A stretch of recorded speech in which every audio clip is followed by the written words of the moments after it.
ازيكم حبايبي عاملين ايه؟ النهارده هنعمل مع بعض السمك المقلي بس بطريقه جديده، وهقول لكم على سر المحلات في التتبيله وازاي يبقى مقرمش كده معانا ومش شارب زيت وطعمه وريحته حكايه. هنعمل كمان احلى رز صياديه جامد جدا. يلا نبدأ الوصفه بتاعتنا سريعا كده ونشوف طريقتنا.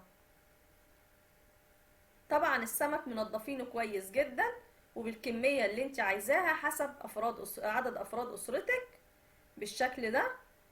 هبدأ اعمل له محلول ننقعه فيه لحد ما نجهز التتبيلة والحاجات اللي هنتبل بيها السمك. اول ما نضفناه هننزل كده بلتر من المية وعليها ربع كوباية من الليمون، عصير الليمون، وهنزل عليها بمعلقة من الدقيق. الدقيق بيخلي السمك مفيهوش اي زفارة وينزل معايا اي حاجة فيه. وهنزل كمان بقشر الليمون اللي انا عصرته. بعد ما قلبناه ننزل بالسمك كده في المية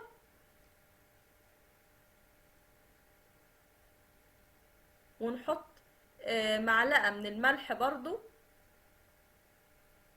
وهنسيبه على جنب لحد ما نجهز التتبيلة اللي احنا هنعملها للسمك. انا هنا هبدأ هحضر فلفل رومي، توم مفروم، وقرن فلفل كده يكون حراق، وهبدأ انزل بيهم في الكبة او الخلاط بالشكل ده. معايا بقى التوابل، معايا معلقة كبيرة من بهارات السمك ومن الكمون ومن الملح ومن الكزبرة الناشفة. بعد كده هبدأ احط شوية من الخضرة اللي هي البقدونس او الكزبرة الخضراء. الكزبرة ريحتها بتبقى حلوة جدا في السمك. وهحط عصرة ليمونة كبيرة وهنزل عليها بربع كوباية من الخل. وبعد كده نبدأ ان احنا نفرم الحاجات دي وننعمها كويس جدا.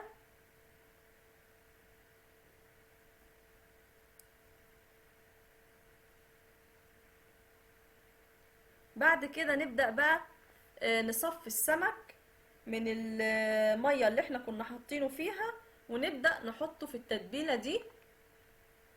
هجيب اول حاجة السمك كده وهبدأ اعمل فيه فتحات عشان يتشرب من التتبيلة اسرع وياخد معايا طعم حلو. السمك ده حجمه متوسط فانا هعمل فيه فتحتين بالشكل ده من كل جنب. لو السمكة صغيرة ممكن ما نعملش فيها او نعمل واحدة بس.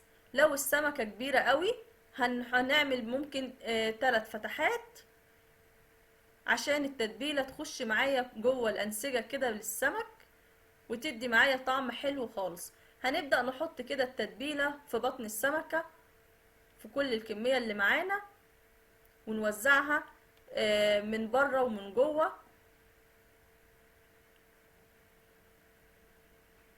انا مش هاخد كل التتبيلة، انا هاخد جزء منها، وعلى الوش كده هبدأ احط شوية من التتبيلة وهركنهم على جنب وقت كافي.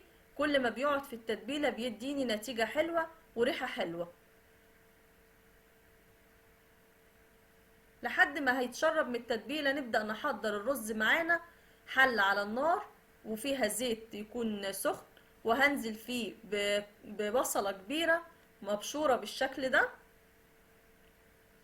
لحد ما هتاخد معايا لون يكون احمر مش قوي. هنزل بمعلقة من السكر عشان تتكرمل معايا وتديني طعم حلو للرز لحد ما يحمر خالص ويبقى لونه، انا مش عايزاه يكون ذهبي، انا عايزه اللون يحمر عن كده بالشكل ده.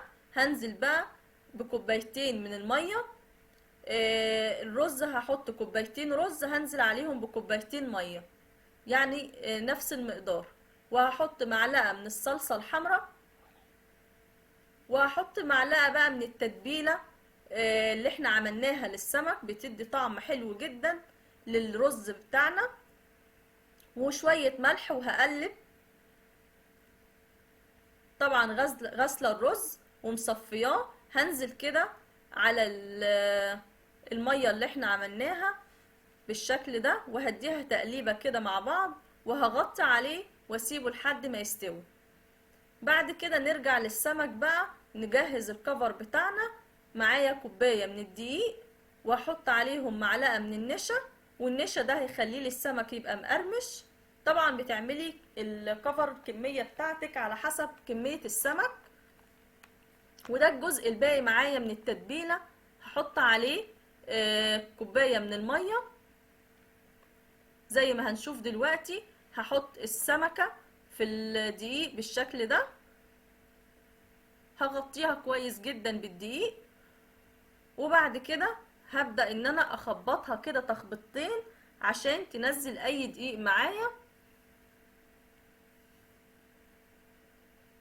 عملت الكمية كده، هبدأ اخدها على النار وهبدأ انزلها في التتبيلة بتاعتنا تاني، وحتى طاسة على النار وفيها زيت، وبعد كده هنزل بيها في الزيت على طول. بعد الدقيق هحطها في التتبيلة سريعا كده، مش هقعدها، وبعد كده على الزيت على طول. هكرر برضو اعمل واحدة تاني معاكم.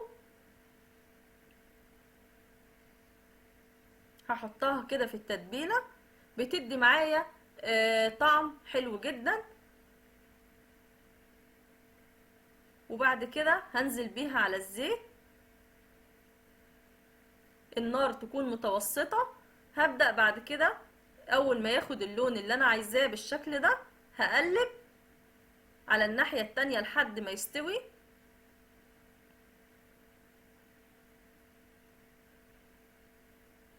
بعد كده هصفيه كويس من الزيت. شايفين مش شارب معايا اي زيت خالص، وناشف كده ومقرمش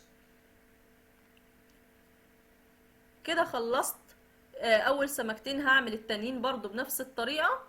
وبعد كده ده الرز بتاعنا اهو بعد ما استوى، مفلفل وحلو جدا واخد معايا لون تحفة. نبدأ نغرف الطبق بتاعنا.